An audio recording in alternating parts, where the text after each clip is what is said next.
Hey, let me show you how you can fix issue when one of your OPPO Enco Air 3 Pro bud is not working. For example, let's say that the left one stopped working. So right here you can find the touch sensors on the left and the right one, and we have to input both earbuds inside our ears and click and hold these two sensors for 15 seconds. So let's do this right now. Okay, I just input them inside my ears.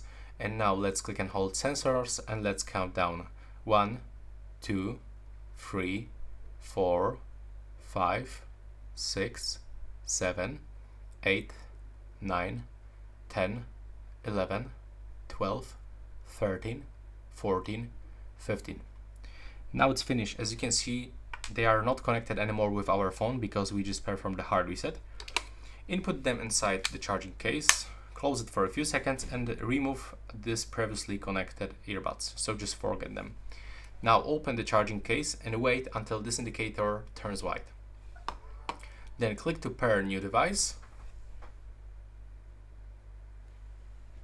Accept this, click pair, and as you can see now it's connected. So this is it for this video. Right now please subscribe.